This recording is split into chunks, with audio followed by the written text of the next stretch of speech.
a los que ya entraron los voy a sacar del estudio, no lo tomen a mal, pero los voy a sacar. Así dejamos al último. Voy a recibir a la última persona porque ya no nos queda mucho tiempo. Sinceramente, ya nos pasamos de las 2 horas, ¿no? Así que el último, que ya es conocido. ¿Qué tal, Gerson? ¿Qué tal? ¿Qué tal? Muchas gracias ahí por la deferencia y por dejarme todavía permitirme entrar, a pesar de que ya el tiempo entiendo que ya se venció. Sí, ya se venció, pero bueno, si somos breves podemos estar un ratito. Tenemos digamos, 10 minutos. A ver, muy bien, voy a tratar de ser conciso. Vea, hay algo que como judío yo no entiendo del cristianismo en general, y es de que a Jesús de Nazaret se le llame Cristo o Cristo Jesús. Le voy a dar mi perspectiva como judío para que usted pueda entender mi posición y después usted me explica por qué ustedes le dan el título de Mesías o de Cristo a Jesús de Nazaret. Nosotros entendemos que la Torá, la ley que nos dio Dios a través de Moisés, básicamente es nuestra constitución política. O sea, más que un libros religiosos, nosotros lo vemos como una constitución política de nuestra nación. Y esa constitución política nosotros la consideramos una constitución pétrea, o sea, que nadie la puede cambiar, porque Sí. en la misma constitución dice, Deuteronomio capítulo 14, que aunque una persona venga haciendo milagros, nadie puede ordenar otra cosa que no ordene nuestra constitución. Y por eso es que nosotros decimos que es una constitución pétrea. Dentro de la constitución pétrea se le da el título de Mesías al jefe de Estado. O sea, es la Constitución la que da y crea la institución de Mesías. Y dentro de las obligaciones que tiene este Mesías, Deuteronomio capítulo 17 está en observar y leer la ley todos los días de su vida. O sea, por orden constitucional, el Mesías no solo no puede cambiar la ley, sino que está obligado a obedecer la ley y observarla todos los días de su vida. Entonces, y se le da al jefe de Estado, digamos, y ese título viene en transmisión de padre e hijo, o sea, hubieron muchos Mesías durante las dinastías de reyes. Saúl usó el título de Mesías, David, y se entendía que un hijo de David iba a ser un Mesías especial, digamos, de que iba a liberar al pueblo de Israel de sus enemigos y cumpliría otra serie de cosas. Ahora, cuando nace Jesús de Nazaret, pues yo como judío que creo que él es legítimo heredero del trono de David, pues yo sí le doy el título de Mesías, pero considero que él no puede cambiar la Constitución porque la misma Constitución lo prohíbe. Y, digamos, nuestra Constitución al jefe de Estado, o sea, es un rey constitucional, se dice, o sea, que el rey no es que tenga los tres poderes del Estado, sino que el rey está limitado a la Constitución. Entonces, lo que sucede con los cristianos, veo yo, de que consideran que Jesús de Nazaret vino a cambiar la ley, o sea, como que le quitó la vigencia a la Constitución anterior.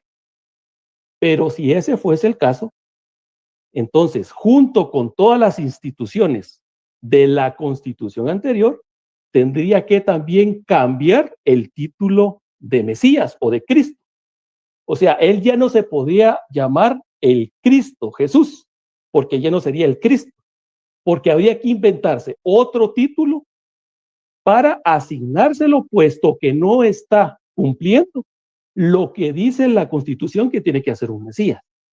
Entonces quisiera saber por qué ustedes le dan ese título y a la vez dicen que cambió la Constitución que da ese título. Sí, yo estoy leyendo el Deuteronomio, no dice que el Mesías no pueda cambiar nada, ¿eh?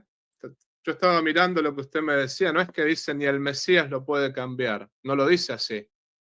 Pero voy igualmente no son las palabras textuales, ¿no? Por ejemplo, acá estoy en el Deuteronomio 14. 17, vamos a Deuteronomio 14, por ejemplo, ¿no? Ese que usted decía. Y dice, hijos de Yahvé, vuestro Dios, no os ajaséis ni os reparéis a causa de un muerto, porque eres pueblo del santo Yahvé tu Dios, y Yahvé te ha escogido para que le seas un pueblo único de entre todos los pueblos que están sobre la tierra. O sea, Es, ¿en qué es, parte dice que ni el Mesías puede cambiar eso? no, lo que dice es más adelante, donde dice de que ni alguien que haga milagros puede ordenar hacer otra cosa que dice la ley, sino que dice que tienen que hacer lo que dice la ley, porque si los manda a hacer otra cosa hay que apedrear a tal profeta. Pero hay que ver si ese alguien es Dios o no es Dios, porque ahí está la diferencia. Bueno, Justamente Cristo es Dios y justamente Él es el cumplimiento de toda la ley. Es muy distinto, por ejemplo, si hablamos de un Mesías que no es Dios, un Mesías que no es divino, es una cosa. Pero si hablamos de Cristo que es Dios, en todo caso ahí lo que yo tengo que pensar es que la interpretación de cómo usted interpreta la ley, usted está equivocado y no Jesucristo que es Dios. Voy a poner este ejemplo, por ejemplo, ¿no? Un ejemplo concreto. Había divisiones en el pueblo judío de cómo interpretar la Torá. Por una parte estaban los saduceos que decían solamente la Torá. Por otra parte estaban los fariseos que decían, bueno, la Torá, pero también los profetas. Los saduceos, por otra parte, decían, nosotros no aceptamos ni las realidades espirituales, no aceptamos ni los ángeles, no aceptamos ni la resurrección de los muertos. Y estaban, por otra parte, los fariseos que aceptaban todo eso, ¿no? Lo mismo, por ejemplo, después de la versión de los 70, ¿no? Después, por ejemplo, estaba por una parte el texto masorético y por otra parte estaba la Septuaginta. Y había un grupo muy radical que decía no se tiene que traducir la Biblia de ninguna manera. Y por otra parte estaban los de la Septuaginta que decían sí, la podemos traducir justamente para los judíos de la diáspora, ¿no? Y después también hubo cismas. Por una parte estuvo el cisma de Judá y el cisma de Israel. Por otra parte estuvieron los samaritanos. O sea, había realmente muchas interpretaciones de cómo es la Torá, de cómo es esto, de cómo es lo otro. Entonces, ¿qué cosa dijo Jesucristo? Jesucristo dijo, yo no he venido a cambiar la ley, sino a darle cumplimiento. ¿Qué significaba eso? Que ninguno de los profetas anteriores había cumplido la ley y ninguna persona en el pueblo había cumplido la ley, porque era imposible de cumplir. Por una parte, la ley daba la obligación, pero no daba la gracia. Él era el único que la podía cumplir. Y justamente Él es el cumplimiento de la ley y Él es el que trae la plenitud de la ley, que es la nueva alianza. Entonces, lo que yo le diría por este lado, digamos, de todo lo que me ha dicho, ¿no? Una cosa, por ejemplo, una cosa es la persona que no es el Mesías y que no es Dios, por otra parte, ¿no? Esa persona, por más que haga milagros, no puede cambiar la ley. Es muy distinto cuando es Dios mismo, porque Dios es aquel que le dio al Antiguo Testamento a los judíos. Por ejemplo, Dios le dio a Moisés tanto la Torá como los 10 mandamientos, como todo lo que tenía que cumplir el pueblo judío. Y el mismo Dios podía tener en mente tranquilamente que con la venida del Mesías venga la nueva alianza. Por ejemplo, si vamos al caso, en el libro de Daniel se menciona que, por ejemplo, es una profecía que se menciona que iba a venir distintos pueblos, distintos reinos. Después uno de los reinos iba a ser el reino de Babilonia, otro reino era el reino de Persia, los griegos, los romanos, y después un reino que iba a permanecer para siempre, que justamente no iba a tener nunca fin. Bueno, justamente ahí, en esa profecía, se ve el reino del Mesías, el reino de Jesucristo, que iba a venir para dar justamente una alianza permanente que no iba a tener fin, porque Él era el mismo Dios hecho hombre que venía para redimirnos, ¿no? Entonces, con todo esto lo que le quiero decir es, y en toda la explicación que le di, una cosa es que venga un hombre a querer, por ejemplo, darnos una interpretación distinta del Corán, de la Torá, ¿no? Y otra cosa es que venga el mismo Dios hecho hombre y que diga, bueno, yo soy Dios. Entonces, por lo tanto, yo fui quien les dio la Torá. Y la Torá tenía sentido en base a mi venida. Ahí está el punto, ¿no? Lo que hay que determinar es si Jesucristo era Dios o no lo era. Eso es lo que hay que determinar, porque Dios mismo es aquel que justamente no solamente puede darnos la ley, sino que la puede perfeccionar. Ya. Sí, digamos, esa parte la logro razonar, digamos, que si Él es Dios y decidió cambiar la ley, pues, digamos, Él es Dios, lo podría hacer. Ahora, lo que sí no parece lógico es de que haya cambiado la ley, pero haya preservado el título de Cristo, porque ese título de Cristo, o sea, si preserva el título de Cristo, entonces preserva las obligaciones del Cristo, que es guardar la ley. Es que es irracional, sería como decir que Macron es el emperador de Francia. Uh-huh. Entonces, Macron no es el emperador de Francia porque la constitución napoleónica donde establecía un emperador ya pasó. Hay que crear otro título para el nuevo régimen. En este caso sería el presidente de Francia. Entonces, si Cristo cambió la constitución anterior, no podríamos llamarle Cristo. Tendríamos que crear otro título para la nueva institución, porque no son los mismos poderes ni las mismas obligaciones. Entonces, es ahí donde yo encuentro el error. Entonces, yo sí puedo creer en el Cristo, Cristo Jesús, yo sí le puedo decir porque yo considero que Él no cambió la ley. Pero los cristianos no le podrían llamar Cristo Jesús porque ellos consideran que cambió la Constitución. No veo la conexión lógica. O sea, yo pienso que Cristo puede conservar el nombre de Cristo y ser Dios al mismo tiempo y haber perfeccionado la ley lo mismo. No veo la conexión lógica. Si justamente Él se quiso hacer llamar a sí mismo Cristo, ¿por qué razón nosotros le vamos a decir que no lo haga? Y si Él es Dios y Él se quiso hacer llamar Cristo, ¿por qué le vamos a decir que no lo haga? ¿Cuál es la contradicción ahí, no? Todo lo contrario, yo veo que justamente hay un Dios que es el mismo Dios del Antiguo Testamento, el mismo Dios uno y trino, porque la parte de trino es como que no la reveló, pero ese mismo Dios justamente al pueblo judío le reveló parte de cuál era su plan, pero justamente tenía pensada la revelación plena cuando él mismo se hiciera hombre y él mismo bajara a redimirnos. Es decir, muchas veces Dios tranquilamente puede esconder a los hombres parte de su plan para luego revelarlo completamente, porque por ahí los hombres no están preparados para justamente entender su plan. Por dar un ejemplo, Cristo vino y dijo, el que se divorcia de su mujer y se casa con otra comete adulterio. Y sin embargo, Salomón tenía no sé cuántas mujeres y no sé cuántas concubinas. Bueno, ¿cómo se explica ese asunto? No era que Dios en su momento estaba contento con el hecho de que existiese la poligamia o con el hecho de que Salomón tuviese muchas concubinas. Simplemente que como el hombre no tenía ni siquiera la fuerza para evitar la idolatría, porque Dios estaba concentrando todas las fuerzas en que adorasen a un solo Dios y que dejasen la idolatría. Si Dios les metía la carga de tener una sola mujer, nunca hubiesen podido realmente ser moralmente buenos. O sea, era como que era imposible para el pueblo. Ya apenas a duras penas lograban evitar la idolatría. Y justamente si a duras penas lograban evitar la idolatría, no iban a poder evitar la poligamia. Entonces no es que Dios pensaba que la poligamia estaba bien, sino que Dios no les reveló que tenían que tener una sola mujer, en ese momento no les formalizó el pecado, porque dijo, todavía no están preparados. De hecho, cuando Cristo vino, la mayoría de los israelitas tenían una sola mujer, ¿no? Y ahí fue cuando estaban preparados para recibir justamente la ley moral que decía, ustedes no pueden tener más de una mujer ni pueden divorciarse. Esto es un ejemplo que estoy dando, ¿no?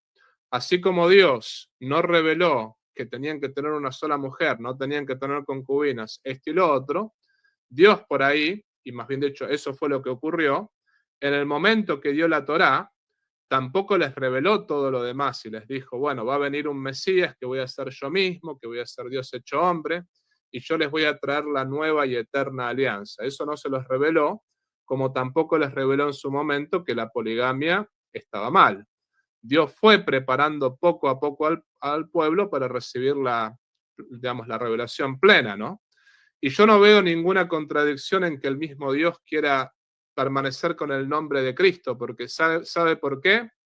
Porque el mismo Cristo puede decir, bueno, todos los sacrificios del Antiguo Testamento, todos los sacrificios de la vieja alianza, donde se ofrecían cabritos, donde se ofrecían corderos, donde se ofrecían todo ese tipo de animales, esos animales no les pueden perdonar los pecados, porque no tienen la fuerza para hacerlo. Yo que soy Dios y que soy hombre, sí puedo perdonar los pecados con mi propio sacrificio, porque soy tan eterno como Dios y al mismo tiempo puedo pagar por los hombres, puedo pagar por el pecado del hombre. Como que los animales del Antiguo Testamento también eran una figura del Cordero de Dios que quita el pecado del mundo, que es Jesucristo, ¿no? Entonces, yo no creo que a Dios se le pueda poner limitaciones y se le pueda decir, bueno, no puedes usar el nombre de Cristo. Yo creo que Él lo puede usar porque, digamos, Él era el verdadero Salvador del mundo. O sea, no era el Salvador otra persona, un cordero, un cabrito o un rey. No, el verdadero Salvador es Dios, que se hace hombre, que muere y resucita por nuestra salvación, ¿no? Ya, Así es, Gerson. muy bien, sí, entiendo. O sea, en la explicación que usted me acaba de dar, yo tendría que decir de que sí, en efecto, él puede conservar ese título. Sin embargo, me vería obligado a decir de que no es el mismo Mesías el que aparece en la Torá. Es un Mesías distinto, puesto que el que aparece en la Torá tiene ciertas obligaciones que este nuevo Mesías no cumple, o sea, no son los mismos. Y entonces yo tendría que decir que el Cristo cristiano no es el mismo que aparece en la Torá, puesto que no tiene las mismas obligaciones. Yo diría que es su interpretación de la Torá, pero por ejemplo, ahí no dice en la Torá en ningún momento que el Mesías no pueda cambiar, no puede cambiar absolutamente la ley, ¿no? O no pueda, por ejemplo, perfeccionarlo. Eso no lo dice. Dice simplemente lo de los milagros. Pero al mismo tiempo queda lo que yo le acabo de decir del tema de la pedagogía del Espíritu Santo, que fue, digamos, preparando poco a poco al pueblo judío para recibir al Mesías, y queda lo de los profetas, que los profetas justamente anunciaron un Mesías con las características de Jesucristo, sobre todo en Isaías 52, en el libro de Daniel, lo mismo en el libro de Isaías 7, ¿no? Es decir, los profetas, hay un montón de pasajes proféticos que justamente, digamos, anuncian un Mesías con las mismas características de Jesucristo. Lo de la Torá yo lo veo más bien como interpretación suya, pero ahí no dice literalmente, el Mesías no puede cambiar absolutamente nada. Por ejemplo, si lee capítulo 17 de la Torá, ahí da las obligaciones que tiene que hacer el Mesías, el rey Mesías. Ahí dice que entre las obligaciones es observar la ley todos los días de su vida. Y de hecho Jesucristo la observó. Jesucristo de hecho observó la ley todo el tiempo. O sea, justamente todos los días de su vida puede interpretarse su vida terrenal. Porque Cristo hasta el momento que murió en la cruz, por ejemplo, Él se circuncidó, eso Él lo hizo. Él también, por ejemplo, además de circuncidarse, iba al templo todos los años, ¿no? Él iba a las sinagogas. Él cumplió la ley más que cualquier otro hombre. Pero justamente en su misión pública, lo que él dijo es, bueno, yo fui el que cumplí la ley todos los días de mi vida. Ahora justamente les traigo la nueva y eterna alianza. Ahí se puede entender todos los días de su vida terrenal también, no de su vida después de esta tierra, después de su muerte y resurrección, justamente. Porque después de su muerte y resurrección, él dice, bueno, esto es Este es el cumplimiento de la ley. El cumplimiento de la ley soy yo. Ahora les traigo la ley eterna, que es la ley no solamente para Israel, sino para todos los pueblos. Es por eso que, si me parece a mí, si usted se queda en la ley del Antiguo Testamento, nunca va a poder entender el Nuevo Testamento. Lo que nosotros decimos es todo el Antiguo Testamento apunta a ser figura del Nuevo Testamento, de la nueva y eterna alianza. Y después todo lo que me está diciendo yo lo veo más bien como una interpretación suya, no tanto que la Torá necesariamente esté destacada en eso, ¿no? Pero bueno, ¿sabe qué? Lo puedo recibir el domingo y podemos seguir conversando este tema. Tenemos que ir cortando. Pero, Está bien, está bien. pero mire, le agradezco mucho por siempre entrar y por siempre hacer preguntas inteligentes. De todos modos, este tema lo podemos seguir hablando el domingo. Así que usted, si tiene tiempo, este domingo entra y continuamos con esta conversación que me pareció más que interesante. Muy bien, está bien. Gracias. Dios me lo Buenas bendiga, noches. Gerson. Gracias. Chao, chao. Bueno, perfecto. Muy interesante, muy interesante. Yo sinceramente lo que puedo decir en concreto es que estoy leyendo un libro ahora que se llama En defensa de Jesús de Nazaret, y es un libro que realmente habla muchísimo de todo lo que es, digamos, el contraste entre el Antiguo Testamento y el Nuevo Testamento, y ciertamente que yo no encuentro contradicciones. Puedo entender que una persona como Gerson encuentre esas contradicciones, pero a lo que vamos es, y para, digamos, para todo cristiano esto es bien claro, ¿no? Todo el Antiguo Testamento era figura del Nuevo Testamento. Y justamente Cristo trae la nueva y eterna alianza. ¿Por qué una persona como Santo Tomás dice que la ley antigua está muerta y mortífera? Porque todo eso era justamente la ley bajo el rigor del pecado. En cambio, ahora estamos en la ley bajo la gracia. Ese es el asunto. Si te gustó el video, por favor, ponle like, suscríbete a este canal, comparte este video y activa la campanita de la notificación.